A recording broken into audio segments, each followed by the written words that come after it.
Good afternoon, Cam McHutchison. Welcome. Thanks for having me.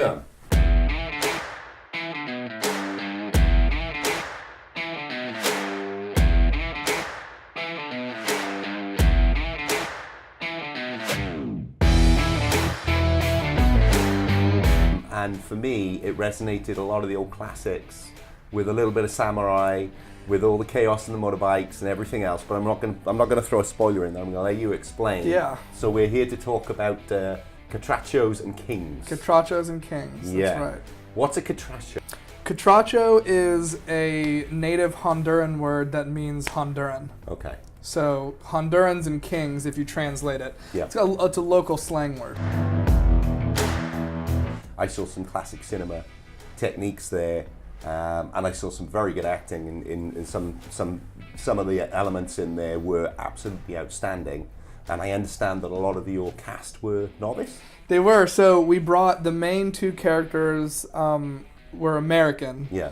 That were played by Casey Mills and Eric Ways. We brought them down. They were like kind of part of the crew, and then everybody else we cast locally in this place called the Agwan Valley. We went on the TV. We kind of put it out there that we were going to make a movie. We had already kind of got permission from the mayor and the police chief. Yeah. And yeah, like I went down 6 months before we shot, and they were like bussing people in, and we actually held auditions at this bakery, and we had about like 300 people come to audition. Yeah. Never seen a camera before. All locals. Yeah. They all wanted to play the bad guy, pretty much. They were all pretty enthusiastic. Right.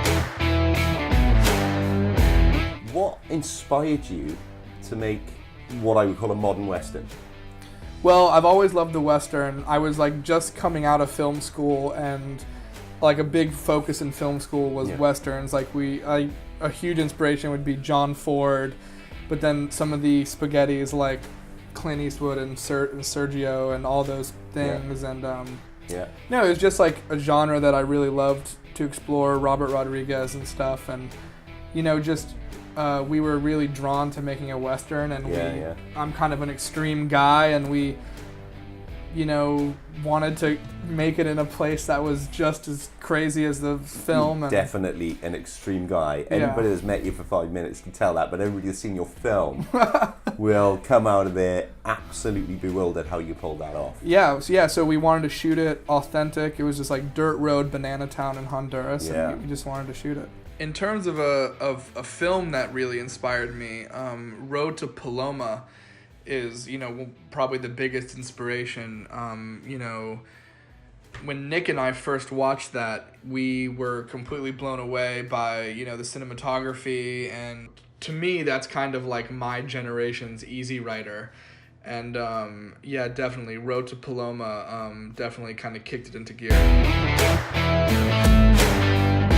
So you were strapped to the back of trucks and and riding on the back of bikes and everything with a camera. The craziest shot was actually the cinematographer Nick. We, no joke, we took ratchets and we ratcheted him down to the top of a truck. Yeah. And then we were like driving around the street, and he was operating this door rig. It was pretty funny. They did. You've got a finished piece of content. That's true, and seriously, they were all amazing. Like, you know, everyone had to do 10 jobs, and we had to wake up really early, go to bed really late. There were constant. It was a good day if there were like 10 problems, you know, and I know that's movie making, but we had so many other problems down there. You know, movie making problems with logistics, but then we had flooding problems, and the generator blew up, and we had all this crazy stuff. So literally, the crew was amazing. How many days shooting? So we were down in Honduras for 60 days. We probably shot about 30 of those days, more or less. Yeah. You know, and like the other days were either rest days or like mad scrambling for B-roll or like trying to get something done. Wow. And so there was like just mass flooding in the afternoon, and you know, like, and even up to the day we left, there was this hurricane that was off the coast, and they were like shutting down the town, and we had an hour to get out to make it to the airport. And it was, weather was, you know, plus the fact that it was hot. We barely had AC. There were power outages throughout the day. Okay. Yeah, it was a mess. Your ideas are really quite maverick, and you know there's a nobleness to the approach that you took as well, because you wanted to tell quite an honest story in the midst of chaos. You know? So it was like a slice of Kill Bill. Well, with a bit of samurai and everything else thrown in there, on motorbikes. Yeah, well, we wanted, you know, I'm a big motorcycle guy, and, you know, one of our crew member, Ethan, he was like the gaffer, the grip. He was like the whole lighting and grip department. And he is a motorcycle guy too, and like I kind of got into it through him. And then so we wanted to make it Western. You know, we could have actually not done modern in Honduras. There were so many horses as is. Sure. But we did Western, and then or modern day Western, and we had this big script, and we had all these cast members, and we wanted to tell this crazy story of interwoven fates and everything, and some of it comes across, some of it doesn't, but you know, it was a good experience. I think it translates well. So, you know, coordinating that must have been a bit of a nightmare, basically, logistically and action planning those scenes as a director. You know, you must have hit a few challenges, but I think you dealt with it well. Yeah, I mean, the whole thing was a constant challenge, you know, and especially with some of those scenes, you know, I mean, part of the scenes we had no choice. It was like, you know, the motorbikes could only do so much, and we only had so much stretch of road before we either got kicked out or, you know, the motorbike broke down or something. And so it was constantly trying to squeeze out like how much can we get for what we're working with, and that applies to the stunts, the acting, and everything. You know, the whole point of this was to just prove to myself that we could make it. You know, I mean, obviously, you know, I'm sure a lot of the crew and, you know, even myself were thinking like, oh, what could it do possibly? But really, you know, I felt dirty calling myself a director without anything under my belt. I mean, I mean, there's nothing wrong with it, and like people, and I don't really care if people do it, but like personally, you know, I had plans to graduate and move out to LA, and I just was like, there's no way I can move out to LA without something under my belt, and we just decided to go down to Honduras. There's an interesting comparative here, though, with your journey and Robert Rodriguez's, because his first film was with Danny Trejo, yeah? I don't know if Trejo was in it, but it was El Mariachi. El Mariachi, and that was, that's obviously a huge inspiration. Yeah.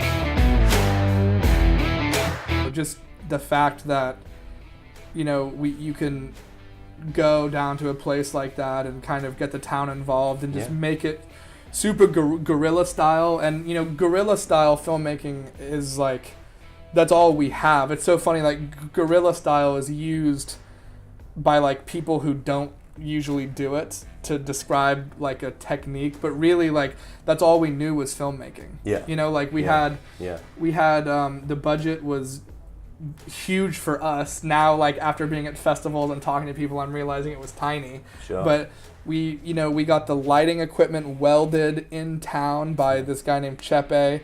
Like we had work lights from Home Depot that he welded on to light stands.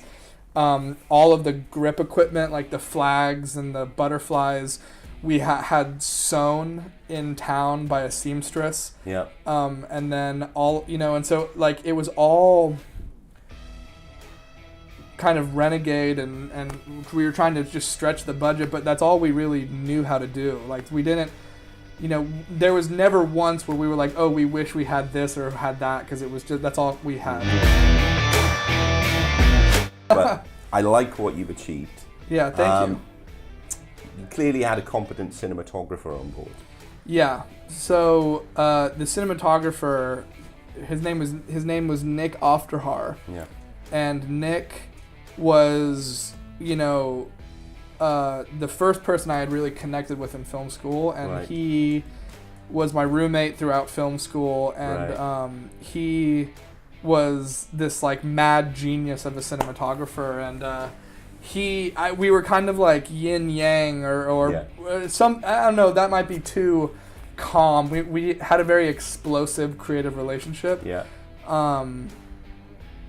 And we were either I would say, let's do this, and he'd be like, that's way too far, we can't do that. Or he would say, let's do this, and I would say it's way too far. But, you know, he totally carried that movie, and, you know, he actually never got to see it because he passed away last November.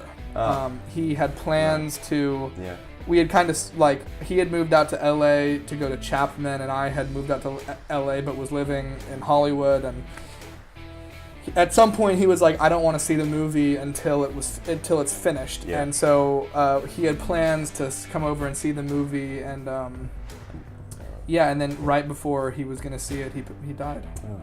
Yeah, you know, and like even like right now, there's not a day that goes by where I don't think about him, and he'll always be with me on the next one. There'll always be someone over.